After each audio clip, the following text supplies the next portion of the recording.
memohonkan penghargaan kepada yang berbahagia Datuk Seri Muhammad Nazir Tun Haji Abdul Razak atas kesudian menyampaikan ucap tamu yang cukup penting dan bermakna sebentar tadi. Diberi hormat hadirin dan hadiran, untuk makluman, buku yang diterbitkan oleh ABIM berjudul Cosmopolitan Islam dan Pembinaan Bangsa Malaysia itu bakal berada di pasaran dan diterbitkan dalam dua bahasa, iaitu bahasa Melayu dan juga bahasa Inggeris. Hadirin sekalian, putik kemboja baru mengembang, wangi mengharum di tengah laman. Erat perpaduan bangsa berbilang, kemakmuran bersama satu tujuan. Persidangan kita akan dilanjutkan dengan 3 sidang yang menampilkan kesemua 10 pembicara.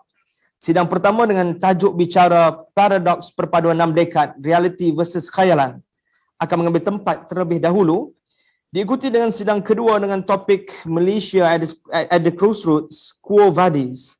Dan sidang ketiga yang membawakan tajuk optimis membangun etos bangsa Malaysia akan menyusuli. Hadirin, dengan ini, tanpa kita melengahkan waktu, saya menjemput moderator Saudari Nur Afiqah Tajuddin bagi meneraju sesi sidang pertama dengan topik bicara Paradoks Perpaduan 6 Dekad, Reality versus Khayalan. Sidang pertama bermula.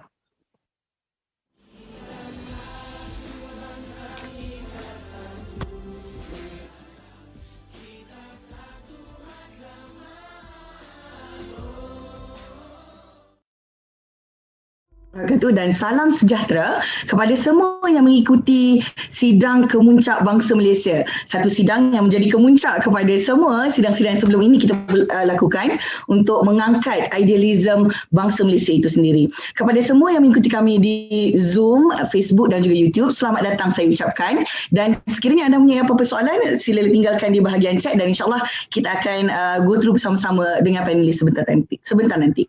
Hadirin dan hadirat yang dihormati sekalian, tahun ini Malaysia akan mencapai 64 tahun merdeka, lebih daripada 6 dekad. Dan sebagai sebuah negara majmuk, Malaysia diwar-warkan sebagai sebuah negara yang bersatu padu, rakyatnya bersatu padu, hidup dengan aman, damai dan tenang.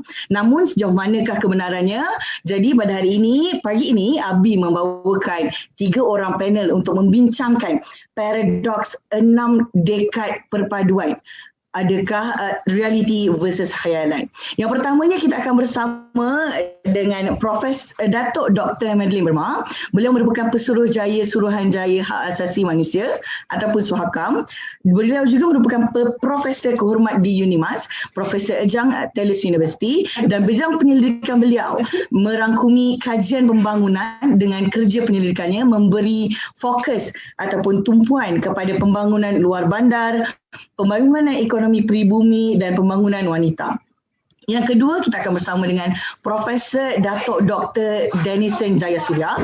Untuk makluman, Profesor merupakan Fellow Penyelidik Utama di Institut Kajian Etnik kita, Universiti Kebangsaan Malaysia. Beliau juga merupakan ahli jawatankuasa penggerak Matlamat Pembangunan Mampan ataupun SDG di bawah Unit Perancangan Ekonomi, dan beliau merupakan ahli sidang penasihat mantan ahli sidang penasihat Institut Latihan Perpaduan Nasional ataupun Japanin.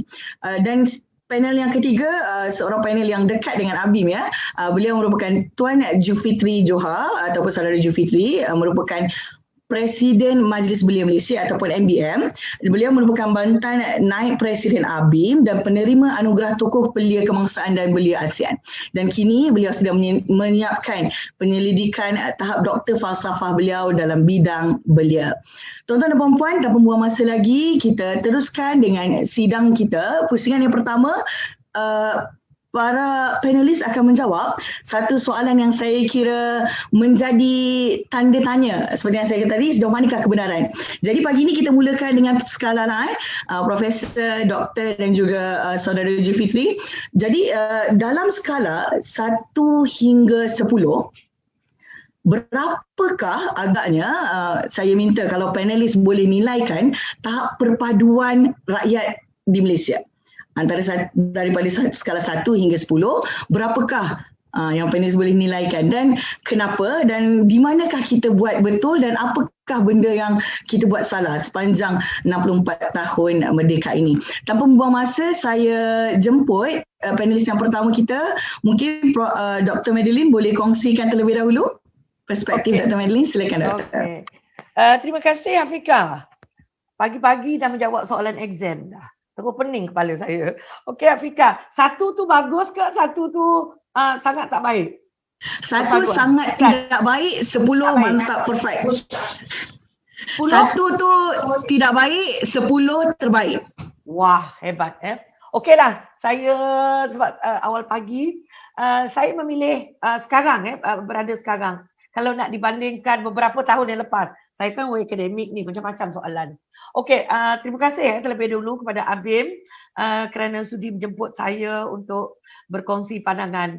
Saya kenal saudara Julfitri. Thank you, nice to see you Julfitri. Rakan juga Profesor Dennison, juga rakan-rakan yang lain. Saya cuma tengok gambar je Okey, saya untuk menjawab soalan peperiksaan awal pagi Afika, saya buat masa sekarang yang saya boleh katakan, saya rasa saya nak bandingkan dia dulu dengan mungkin 10 tahun yang lepas dulu sebab saya tidak boleh melihat konteksnya hanya pada ketika ini. Saya merasakan bahawa kita sekarang berada di mungkin 7. Kalau dulu saya bayangkan dia 3. So saya rasa dulu saya sebab umur dah tua ni, saya dah lebih 60 tahun dah retire. Saya berkesempatan menjadi pensyarah. Saya melihat perpaduan dalam kelas saya. Saya juga seorang penyelidik. Saya melihat kebenaran di peringkat akar umbi. Dan saya sekarang di Suhakam. Saya melihat dan menerima menerima komplain yang saya lihat yang kami terima. Jadi kalau saya nak bandingkan mungkin, tapi nanti saya jelaskan kenapa saya agak merasakan ada sedikit kegusaran saya terhadap perpaduan. Dulu saya kata mungkin lebih baik berbanding dengan sekarang. Dan ini realitinya bagi saya ini pandangan saya ni tidak semestinya menggambarkan realiti sebenarnya, tapi ini saya berkongsi dari 3 pengalaman saya Satu, mungkin dulu saya sebagai pendidik, kemudian saya sebagai penyelidik, dan kemudian saya sekarang bekerja di Suhakam dan banyak berinteraksi dengan NGO dan juga masyarakat. Okey. Kenapa sekarang saya mengatakan kita saya rasa kurang mungkin saya rasa wujud kerapuhan dalam perpaduan kita. Tetapi yang saya suka, walaupun kita melihat keadaan kerapuhan dalam keakraban perpaduan kita ini, tetapi ada usaha yang gigih dilakukan seperti Abim, seperti individu. Saya ingat saya pergi dengan ICASS, kami berbincang tentang rukun negara. Saya dijemput berbincang tentang banyak topik. Kalau zaman dulu perkara ini tidak banyak dibicarakan.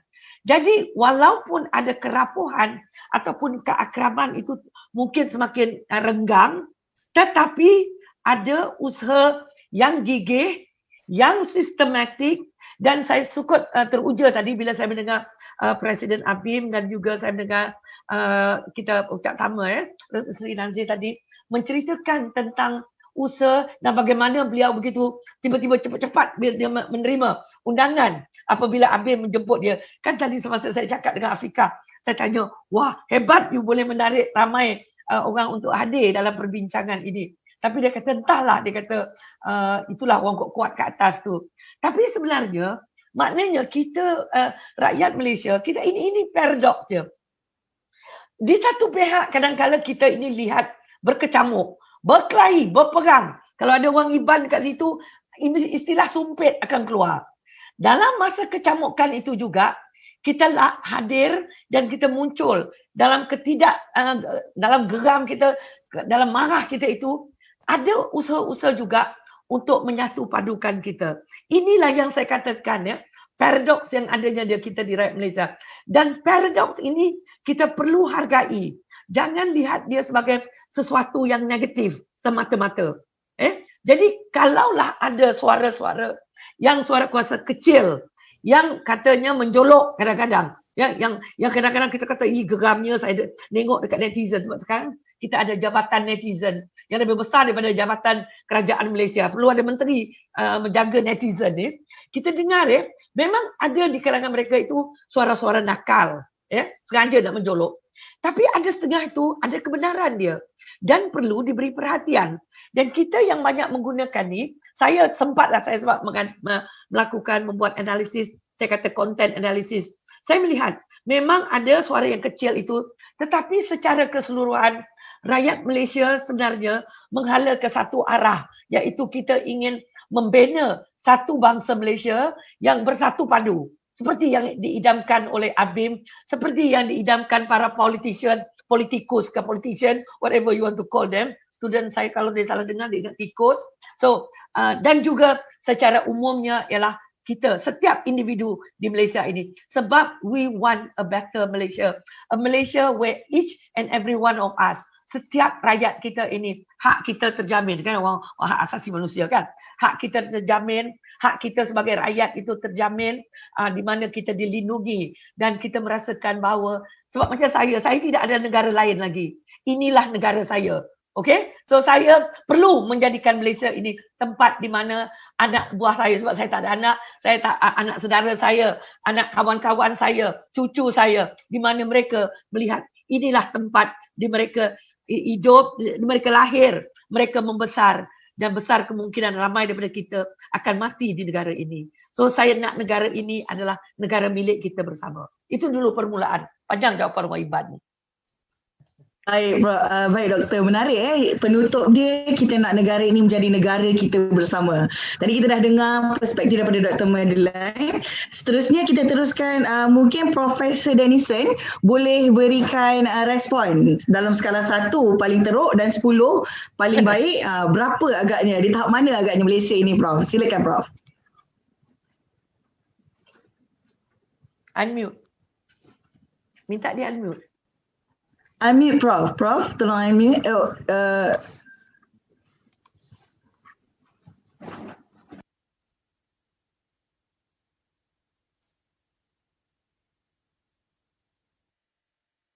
Prof Dennison sebentar minta tolong studio, tolong unmute, Prof. Okey, silakan, Prof. Because tadi tidak dibenarkan unmute. Terima kasih atas jemputan ini. Dan banyak sudah disentuh pagi ini. Kalau saya menggunakan markah, the scaling, 1 dari 10, tadi Prof Madeline menggunakan 7. Tetapi saya nak gunakan 1 sampai 10, tapi kalau kita melihat A sebagai cemerlang, B sebagai baik, C iaitu dekat 50, memuaskan, D macam gagal lah, fail. So yang lagi itu fail, teruk, fail state dan sebagainya. Mungkin saya akan letaknya dekat 6 lah. Atas 55, tetapi bawah dari 7 kepada 6. Kenapa saya sentuh seperti itu? Mungkin saya katakan prestasi sekarang memuaskan, bukan baik atau cemerlang yang diharapkan. So harapan satu, aspirasi satu, tetapi saya melihatkan reality setakat ini. Kenapa saya sebut sebab-sebab? Mungkin boleh sentuh kepada 3 atau 4 perkara. Yang pertama, penubuhan kerajaan yang sekarang ada, PN, adalah dalam konteks mensuarakan isu-isu bangsa dan penukaran parti politik dari PH ke PN itu ada sentuh kepada sebab-sebab perkauman atau isu-isu seperti itu atas agenda satu kaum, majoriti, agama dan sebagainya. Itu satu perkara, dan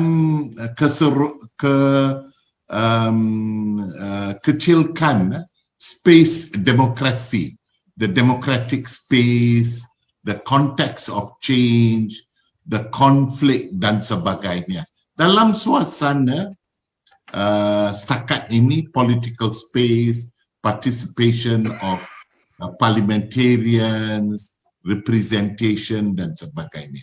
Walau bagaimanapun, saya kata memuaskan sebab PN lah kerajaan pertama yang telah mewujudkan satu dasar perpaduan negara. Walaupun NUCC itu telah ditubuh oleh kerajaan BN pada waktu itu, dan saya juga ahli sekretariat yang telah mesediakan laporan khas pada waktu itu. Kerajaan pada masa itu tidak edarkan laporan, tetapi diedarkan only in 2018 NUCC laporan. Tetapi kerajaan PN ini telah menubuh satu kementerian baru, satu dasar, satu plan tindakan untuk 10 tahun. So boleh katakan ini adalah satu agenda yang baik atau memuaskan dalam scale yang saya melihatlah. So bukan teruk sangat, bukan gagal, tapi aspirasi politik adalah inklusif, dan mungkin bila kita baca rancangan Malaysia ke-12 yang mungkin akan dikeluarkan oleh kerajaan, kita boleh dapat agenda sosioekonomi, melibat penduduk atau natives, anak negeri Sabah dan Sarawak dan sebagainya. Perkara tiga ialah aspirasi rakyat. Walaupun kita berbincang tentang bangsa atau identiti dan sebagainya, mereka berfikir yang prinsip yang asas ini adalah equality sebagai warga negara. Taraf kewarganegaraan di bangsa plan perpaduan ini mentegaskan bukan saja rukun negara tetapi perlembagaan juga. Dan di perlembagaan satu perkara yang tidak diberi ketekanan adalah artikel 8, kesaksamaan. Walaupun isu-isu berkaitan dengan agenda 153 itu penting, artikel 3 tentang agama, artikel tentang bahasa, artikel tentang hak raja-raja dan sebagainya, itu semua dianggap sebagai prinsip asas untuk membina satu negara, tetapi tidak diberi tekanan kepada artikel 8. So itu sebab saya katakan 6 lah. Walaupun aspirasinya tinggi. Sekarang kita 64 tahun. Saya nak beri sedikit pandangan sebagai seorang minoriti. Minoriti ini sedikit confusing sebab kita nampak muka, nama, kita kata ini India, bukan India dan sebagainya. Walaupun saya dianggap sebagai India, saya keturunan orang Sri Lanka. Keturunan Tamil dari utara, iaitu dari Jaffna. Dan datuk saya yang baru, bila dia datang, 1910. Dan bapa saya was born di Batu Laut di Kuala Langat, dan mereka berduduk di Teluk Panglima Garang di Kuala Langat, di kawasan estate, tetapi di keseluruhan kawasan Melayu kampung Teluk Panglima Garang, Batu Laut, lepas itu di Teluk Datuk Kuala Langat dan sebagainya. Dan keturunan ini memberikan identity yang tadi Faizal sebut adalah multiple identities.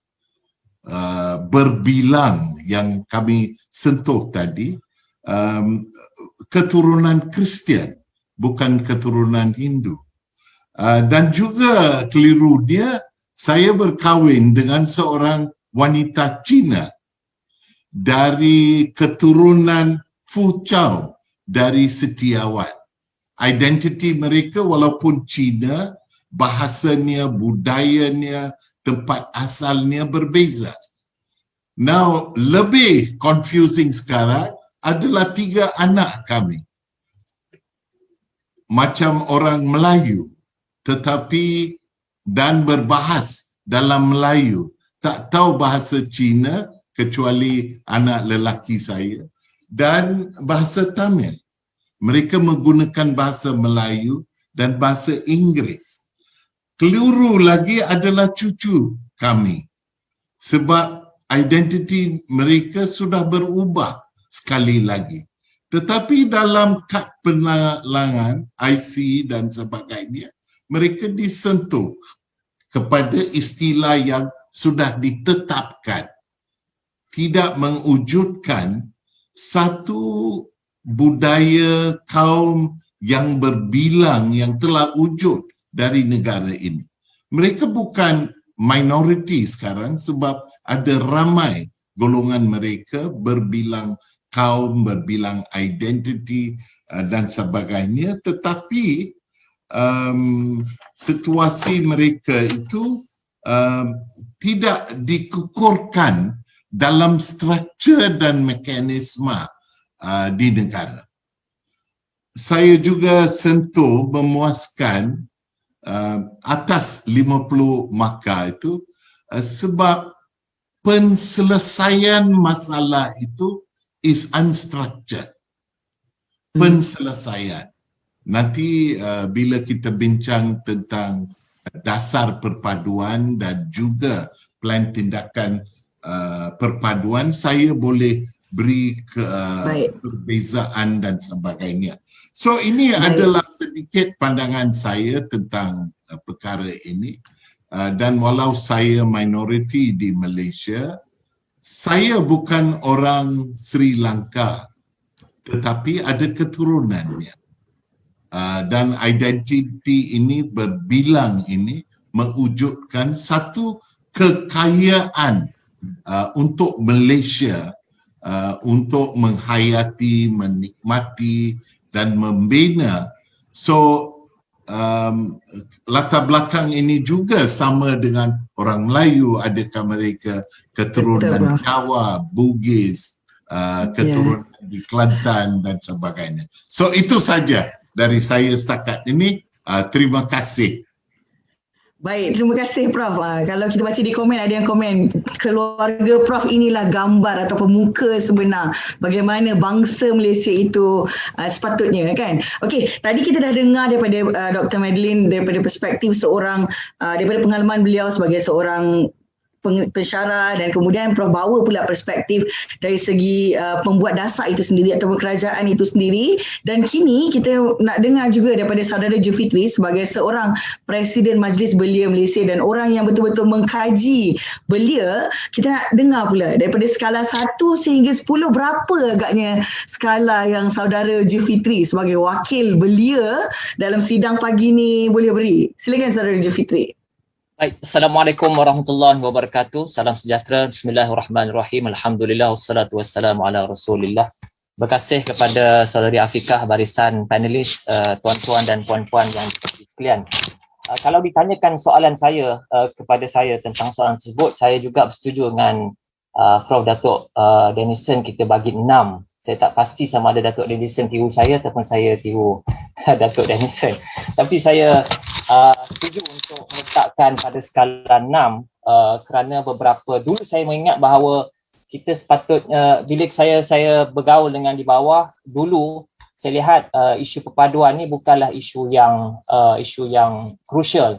Disebabkan banyak perbincangan-perbincangan, wacana-wacana yang saya hadiri, kebanyakan ahli-ahli panel, hadirin hadirat yang hadir menyatakan bahawa kita masyarakat tak ada problem. Yang ada problem adalah ahli politik. Ahli politik yang menjadikan agenda sempit bangsa dan juga agama itu sebagai bahan politik. Maknanya masyarakat tidak ada sebenarnya problem at all. Kita boleh hidup bersama, bukan saja hidup bersama, kita boleh melakukan program secara bersama. Saya masih ingat bila saya menjadi naib presiden ABIM, kita menjalankan program FGIS, Friendship Group for Interfaith Services. Maknanya kita buat program membantu banjir secara bersama, kita turun pelbagai kaum dan agama, kita turun ke masyarakat untuk show message indirectly, kita buat bantuan banjir, bantuan kemanusiaan ke akar umbi, walaupun tanpa kita menyebut bahawa ini pelbagai kaum, tapi message-nya telah sampai bahawa kita buat sesuatu perkara, membangun negara, membangun komuniti secara bersama. Sebab itu saya lihat skala itu semakin menurun ke 6 kerana saya tak pasti sama ada positif atau negatif dengan kewujudan Kementerian Perpaduan. Ada yang menyatakan positif bahawa ini menunjukkan penekanan kepada perpaduan. Ada juga perspektif menyatakan bahawa dengan ada Kementerian Perpaduan kita ada masalah. Sebagaimana kita menganjurkan seminar Bangsa Malaysia hari ini menunjukkan bahawa sepatutnya ABIM telah memperjuangkan isunya sejak tahun 70-an dan masih lagi membincangkan tentang isu bangsa Malaysia. Sepatutnya kita telah maju ke depan, kita telah berfikir tentang bagaimana sebagai contoh ancaman cyber secara bersama ataupun bagaimana kita nak meneroka angkasa lepas. Sepatutnya itu perbincangan kita yang sepatutnya kita dah selesai dah isu-isu bangsa Malaysia ini. Ya, itu antara beberapa hujah lah yang saya sebutkan mengapa kita semakin kurang, dan juga bila dialog kami Majlis Belia Malaysia dengan Majlis Perundingan Pelajar Kebangsaan, sebahagian daripada platform mahasiswa yang kita dekati kerana ia mengumpulkan ke seluruh MPP di seluruh Malaysia, yang mana mereka berkolaborasi dengan kami di bawah Sekretariat Mahasiswa MBM. Mereka pun menyatakan bahawa ada problem di peringkat mahasiswa di kampus. Saya pun agak terkejut sebab kita lihat sebelum ini secara surface-nya should be no problem. Tapi mereka kata mereka terpaksa membuat modul khas perpaduan untuk melatih, untuk memberikan kesedaran, awareness kepada mahasiswa kita di kampus. Itu adalah kelompok belia yang so-called educated, yang sepatutnya memahami aspirasi rukun negara, yang memahami konsep bangsa Malaysia, yang ambil orang kata kursus hubungan etnik dan sebagainya. Tapi mereka juga ada hikap dan masalah sehingga terpaksa dibuat satu modul khas untuk memastikan kejelikitan ataupun group binding di kalangan belia pelbagai agama itu intact. Saya juga berbincang 2-3 hari lepas dengan Presiden Pergerakan Pemuda Malaysia, Saudara Alex Ng, salah satu gabungan di bawah kita juga sebab MBM merupakan platform multi-etnik, multi-races, dan juga kita ada Sabah Sarawak orang asli dan juga Majlis Belia OKU. ABIM pun sebahagian daripada anggota, bahkan saya menjadi Presiden MBM pun atas ihsan ABIM, atas tiket ABIM. Kita pun bincang juga tentang orang kata kebimbangan kita kepada keadaan semasa perpaduan kita. Saudara Alex Ng tu pemandu F1 kan. Alex Ng silap pula. Ya, menyatakan kita perlu fikir tentang perpaduan. 2 hari lepas saya berdialog dengan 8 major Chinese youth organisation, 8 pertubuhan utama belia berbasiskan Cina. Mereka juga menimbulkan persoalan perpaduan juga yang harus kita buat bersama. Harus kita gerakkan advokasi, kempen. Bagaimana kita nak sampaikan mesej bahawa kita sebenarnya nakkan hidup secara perpaduan. Dan kalau boleh bukan secara hidup secara aman, tetapi kita menyumbang secara bersama untuk pembangunan negara. Persis sebagaimana kita ada konsep Convivencia di zaman Andalus Spanyol. Dulu saya ada buat satu paper bentang, kita bincang tentang konsep Convivencia, peaceful,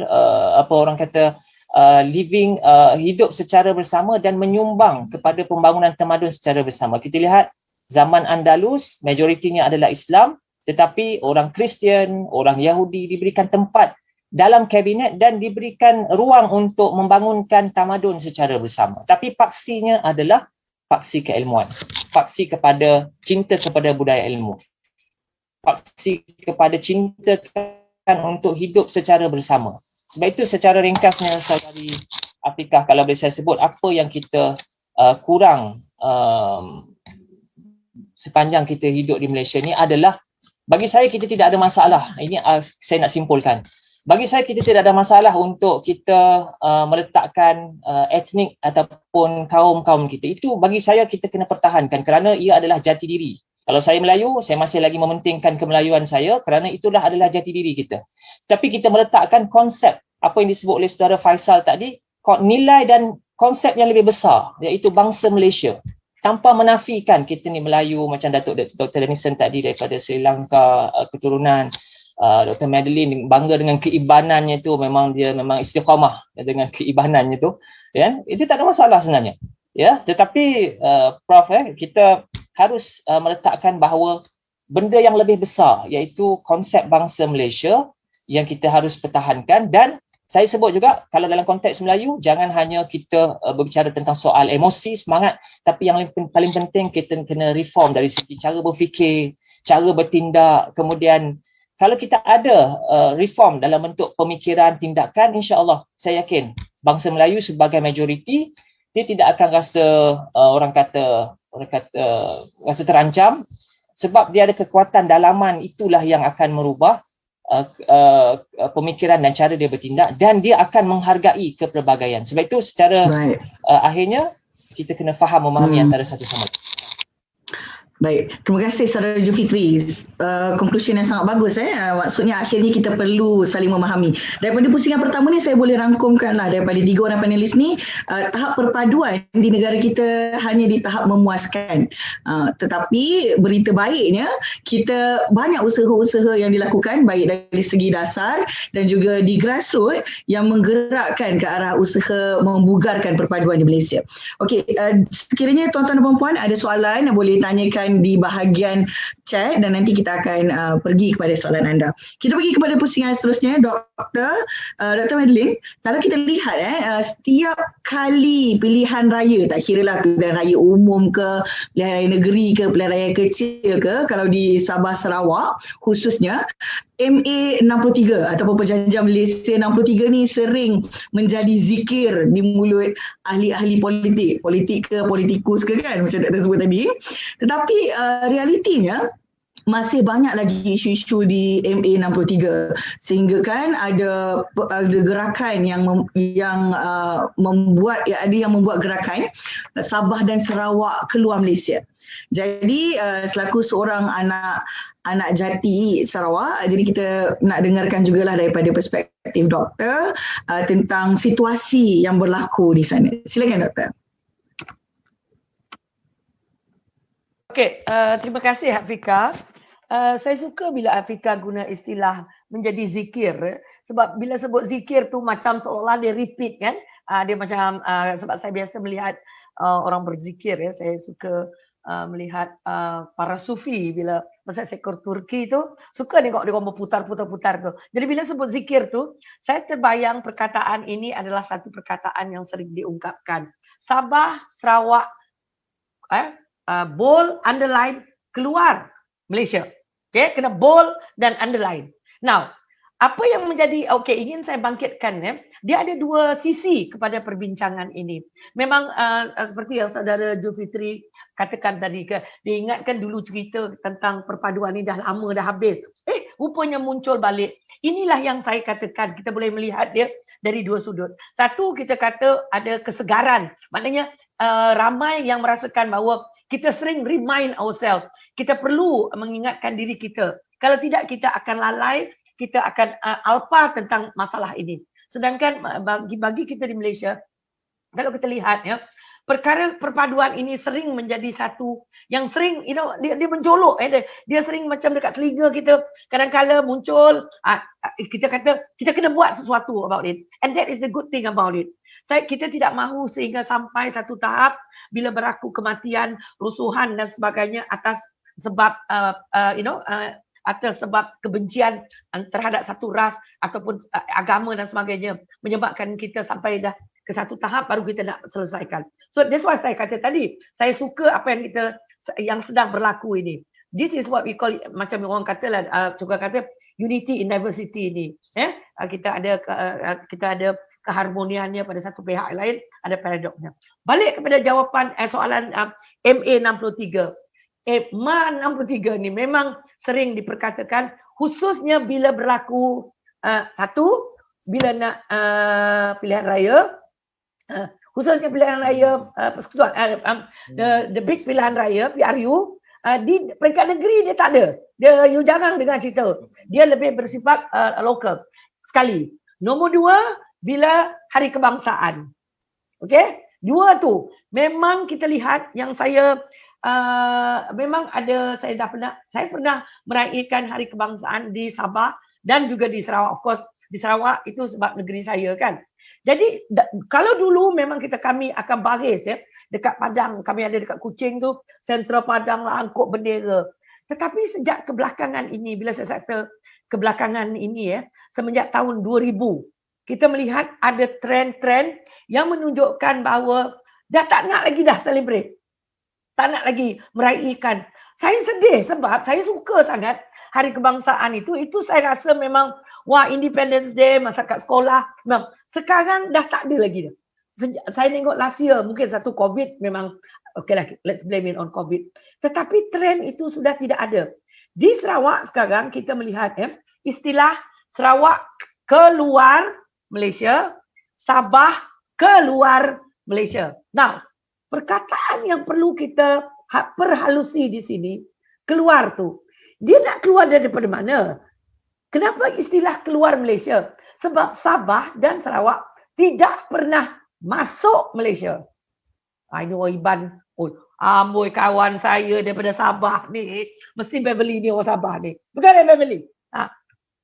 Sabah dan Sarawak tidak pernah masuk Malaysia.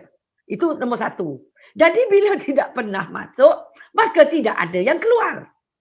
Okey. Jadi di manakah isu itu muncul dan bagaimana perasaan, kalau saya nak kata, perasaan ketidakpuasan mereka yang menuntut tentang MA 63 ini. Ada dua angka yang perlu kita ingat.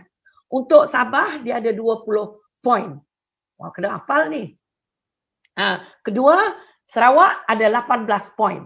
Now, masa berjanji dulu dan kita menandatangani MA 63 itu pada bulan 1963 lah, betul lah. 1963 pada bulan Julai, kalau tak silap saya. Bulan Julai 1963. Perjanjian ini ditandatangani oleh 4 nation. Negara North Borneo, sekarang dipanggil Sabah lah North Borneo, Sarawak, Singapura dan Persekutuan Federation of Malaya. Mana Melayu pada ketika itu. Jadi apa yang berlaku semenjak tahun 2000, kita melihat trend ke arah di mana Sabah dan Sarawak tiba-tiba dengan kata ungkapan, kami masuk Malaysia. Ayat kami masuk Malaysia. Dan kita, ini orang Sabah Sarawak, termasuk orang Iban, memang nak sumpit. Meraihkan hari kebangsaan. Ayatnya, hari kebangsaan 31 hari bulan Ogos. Dulu okey. Tetapi bila kesedaran sudah mula timbul. Jadi kalau kita ingin perpaduan.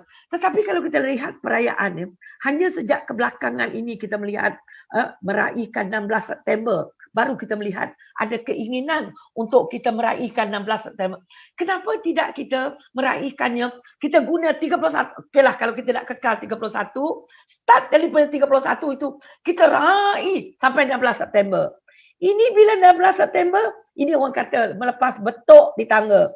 Bukan batuk di tangga. Melepas betuk di tangga, maknanya asalkan jadi. So inilah orang Sabah dengan Sarawak. Memang yang ada sumpit, nak menyumpit. Yang tak ada sumpit tu, dia gunalah kebenaran. Nah, kedua kenapa isu ni sangat penting put aside the joke. Sebab dalam perjanjian itu ada beberapa perkara yang telah kita persetujui. Jadi apa yang dirasakan bahawa dalam lama kelamaan seolah-olah Sarawak dengan Sabah yang dikatakan nation itu diserap di bawah negeri-negeri lain di Persekutuan Tanah Melayu. Jadi seolah-olah itulah istilah tadi, maka Malaysia ini Sarawak dan Sabah masuk Malaysia. Jadi kita kena memperbetulkan sejarah. Kita mengatakan ini yang perlu kita sedarkan ya. Saudara Jufri walaupun dah 70-an, perkara ini kita perlu teruskan. Jangan sekali-kali nombor satu, jangan kata kami dari Malaysia datang melawat Sabah dan Sarawak. Itu baru turun airport tu. Okay. Dan kedua, dalam buku sejarah kita, betulkan sejarah. Sebab buku sejarah ditulis mereka yang menang. This is what I learned in school. So jangan kita memutar belitkan sejarah. Kerana sejarah itu bukan hanya menghafal fakta.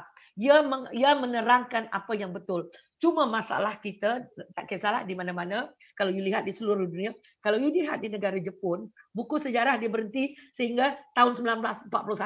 Tak ada cerita selepas 41 sampai 45. Kosong, lopong. Lepas tu sambung balik. Seolah-olah 41 Perang Dunia Kedua, sejarah itu seolah-olah tidak ada. Dan ini dia, bila kita cuba menutupi sejarah. Jadi sekarang, pada zaman sekarang, kenapa perpaduan ini perlu dicapai? Sekiranya kita cuba, kita jangan lagi sweep it under the floor. Bukan sama dengan Sarawak bagi saya. Bukan hak, isu dia bukan nak keluar Malaysia. Perlu kita perhalusi 18 poin untuk Sarawak. Dan sebahagian besar itu masih boleh dirunding, masih boleh dibicarakan. Tetapi yang saya sebenarnya, di mana saya geram juga, bukan saya geram lah, para politikus hijack the agenda. Inilah dia menjadi masalah. Yang saya nak ialah supaya orang seperti kita, civil society, individu, para akademik dan juga yang lain, jangan hanya membiarkan agenda membangunkan negara Malaysia ini hanya diletakkan di tangan para politikus atau mereka yang apa kata orang, the big capitalist.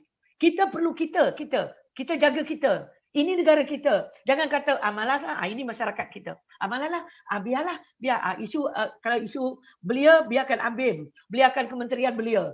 Bila luar bandar, biarkan negara, biarkan kementerian menggunakan luar bandar. Now it is our time. Selepas COVID ini, pasca COVID, everything is at a level playing field. Semuanya sama. Ini waktu kita untuk kembali kita bersatu untuk membina naratif baru. Apa dia naratif? Naratif yang bukan lagi dibina oleh para politikus, bukan. Kita memperbetulkan mana yang kita rasa ada kekhilafan kita. Kalau ada kesilapan, kita sebagai rakyat, civil society, we come forward. We discuss MA 63. Jangan hanya dibiarkan para politikus saja ya, ataupun mereka nak keluar Malaysia tadi. Itu adalah NGO. So itu bagi saya penting ya, Afika. Terus betul. Bawa Iban ni. Betul, terima kasih banyak Doktor. Saya rasa satu perspektif yang agak segar, terutamanya di Semenanjung yang mungkin ramai yang tidak pernah dengar pun MA 63 ni. Tapi apa yang menariknya daripada apa yang Doktor sebut tadi, selari dengan apa yang dibawa, naratif bangsa Malaysia yang dibawa oleh Presiden ABIM, Saudara Faizal, bila Doktor sebut tadi bahawa apa-apa sahaja isu perlu diselesaikan bersama. Dia tidak lagi eksklusif kepada sesetengah kaum atau setengah segmen masyarakat, tetapi itu adalah satu isu bersama yang perlu diselesaikan bersama. Terima kasih Doktor. Seterusnya kita bersama dengan Profesor Datuk Dr. Dennison. Okey, Prof, pada 15 Februari yang lepas, seperti yang Prof sebut tadi, Dasar Perpaduan Negara telah dirasmikan ataupun telah diluncurkan yang berkonsepkan perpaduan dalam kepelbagaian, dan sebagai salah seorang yang pernah terlibat dalam National Unity Consultative Council ataupun NUCC, bagaimana Prof melihat keberkesanan dasar ini dalam menyelesaikan isu-isu yang berkaitan perpaduan di Malaysia? Mungkin juga Prof boleh kaitkan dengan laporan NUCC yang dikeluarkan pada 2018. Silakan Prof. Okey, terima kasih. Kalau kita melihat laporan NUCC yang telah diedarkan in 2015 pada waktu BN jadi kerajaan, dan laporan itu memberi satu analisis keseluruhan dengan beberapa cadangan dan strategi. Laporan itu telah dikemukakan kepada rakyat, publicly release di 2018 sahaja. Dan boleh dikatakan dasar perpaduan negara ini yang telah banyak kerja yang telah dibuat oleh Prof. Samsul, pengarah pengasas kita UKM dan pasukan kita dan sebagainya, dengan kerjasama pada waktu itu JPNIN, tetapi sekarang adalah Kementerian Perpaduan Negara. Saya boleh sentuh kepada 3 perkara yang baik tentang laporan ini. Boleh dikatakan pertama kali kita ada satu dasar perpaduan negara dengan plan tindakan.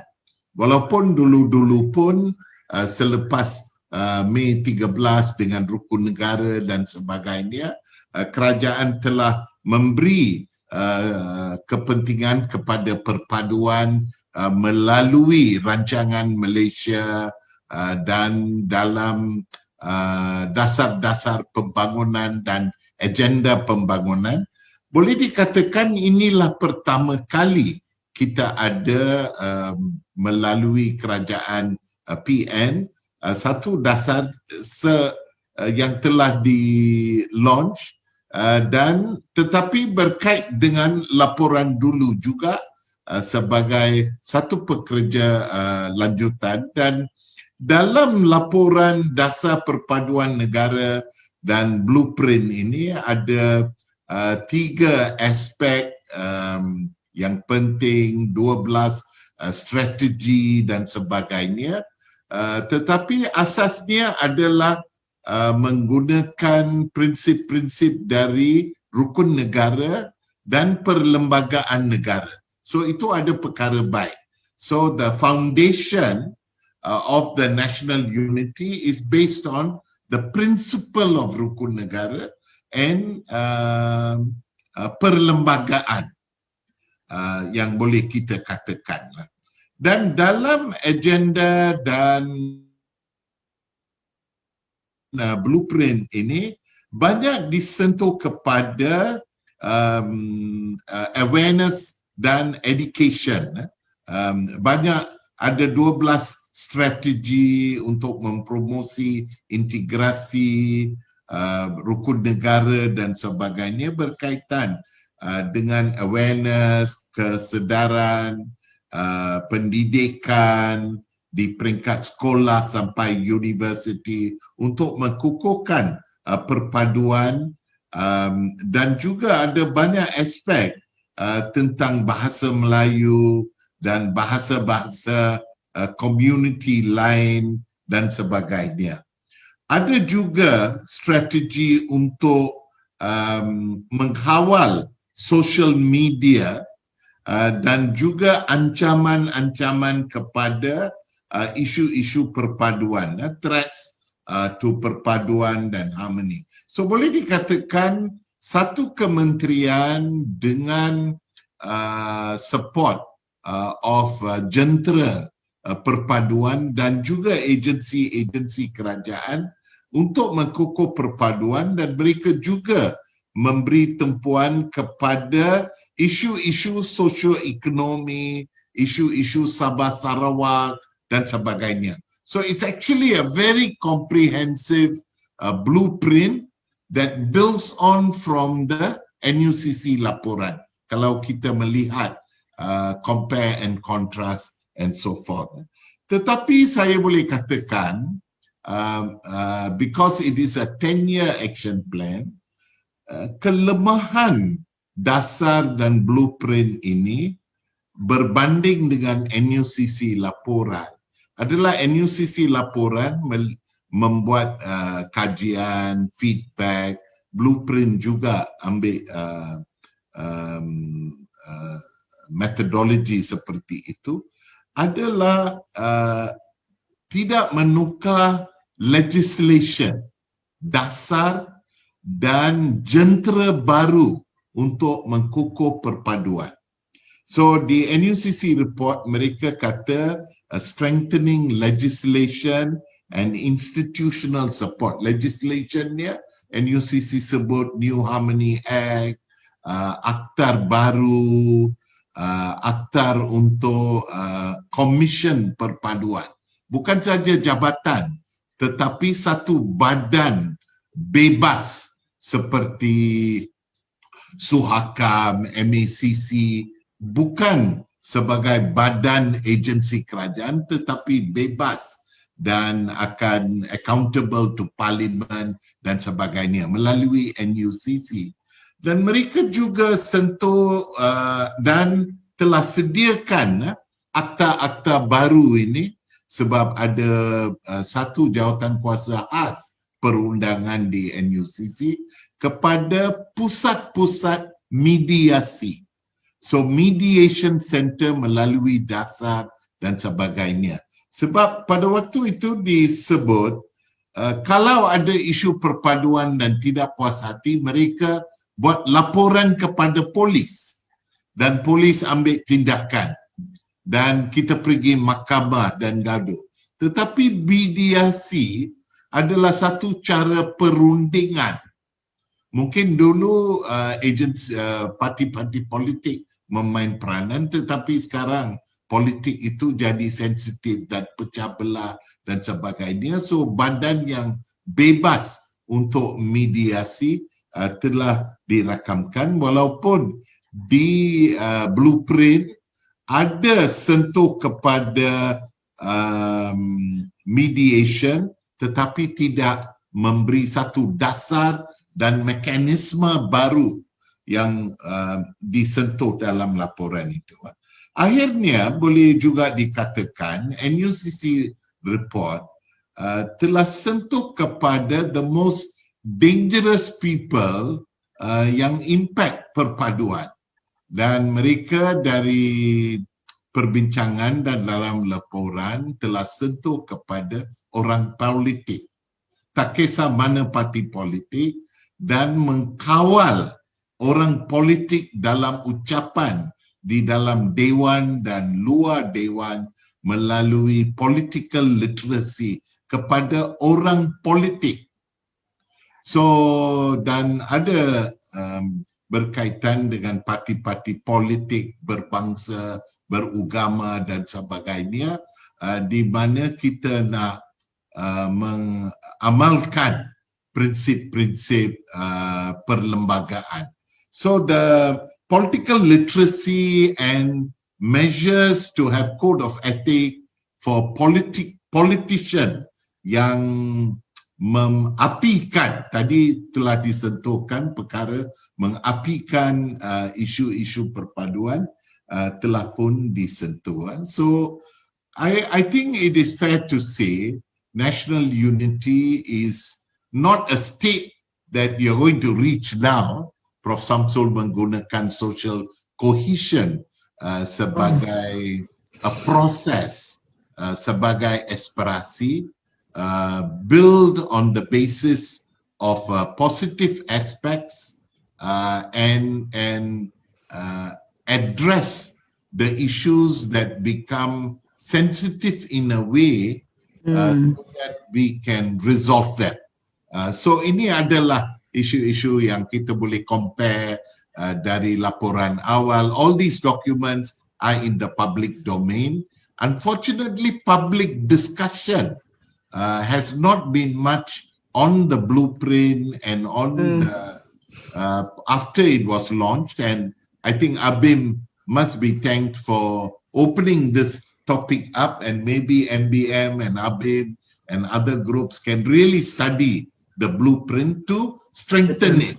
Bukan dia tidak ada tekanan perpaduan yang baik, tetapi untuk masa hadapan kita nak strengthen it, build on it, and take on the core issues. Itu saja dari saya. Terima kasih. Baik. Terima kasih banyak Prof atas satu pencerahan berkenaan dengan dasar paduan negara dan juga laporan NUCC, yang mana macam yang Prof sebut, dia ada di sana, cuma tinggal kita je, semua di hujung jari kan. Jadi pilihan kita lah sama ada kita nak tengok ataupun tidak.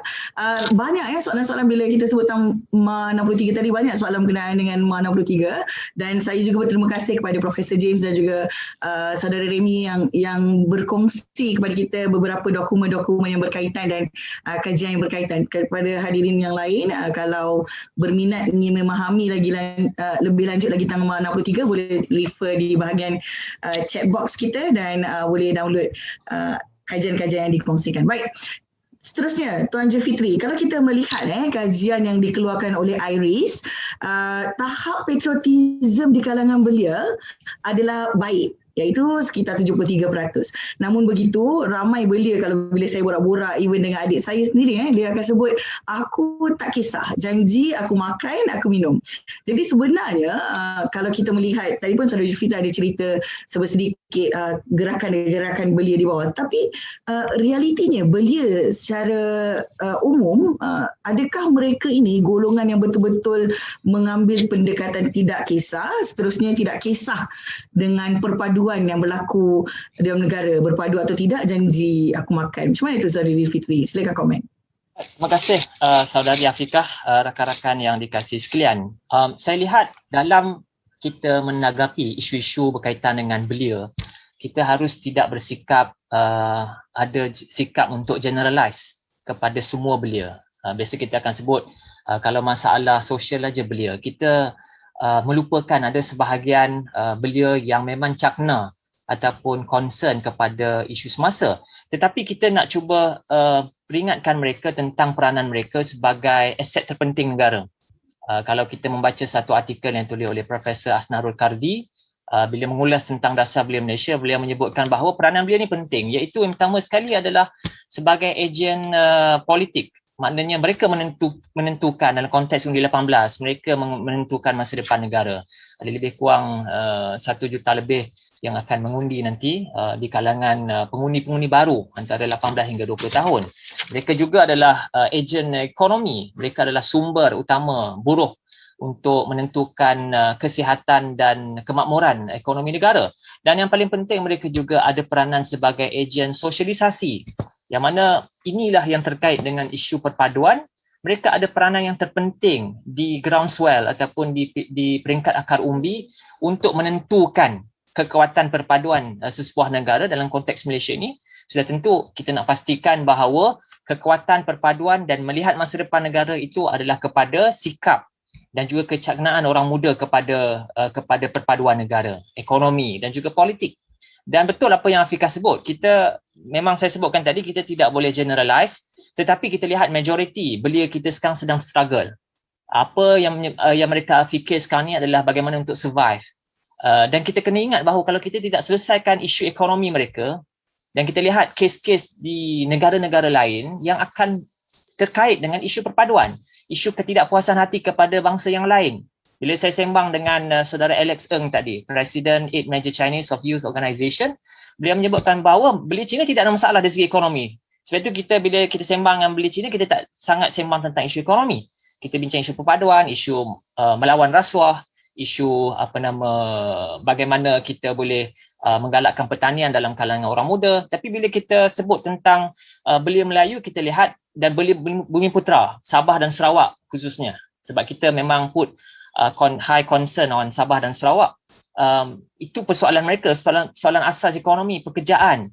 Dan kalau kita tak tangani isu ekonomi asas ini, maka mereka tidak boleh berfikir soal lain, mereka tidak boleh berperanan sebagai ejen sosialisasi perpaduan. Kita membaca report yang dikeluarkan World Economic Forum baru-baru ni tentang Global Risk Perception report, yang menyebutkan bahawa satu segmen menyebutkan bahawa di seluruh dunia sedang berhadapan dengan satu risiko yang harus ditangani secara baik oleh kerajaan dan masyarakat, iaitu youth disillusionment, iaitu belia yang kecewa.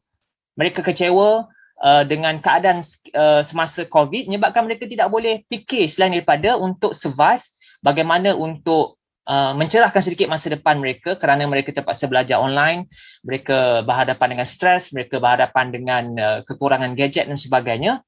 Itu perlu ditangani dahulu sebelum kita mahukan, dan itu penting untuk determine kekuatan dan kesihatan dan kemakmuran perpaduan kita di negara kita. Jadi kita lihat di situ belia sedang berhadapan dengan kekecewaan. Kita baca juga report Cambridge tentang Center for Democracy menyebutkan juga belia juga kecewa dengan keadaan senario demokrasi termasuk di Malaysia dan di seluruh negara kerana mereka melihat demokrasi tidak membantu mereka, tidak menyelesaikan isu asas ekonomi mereka.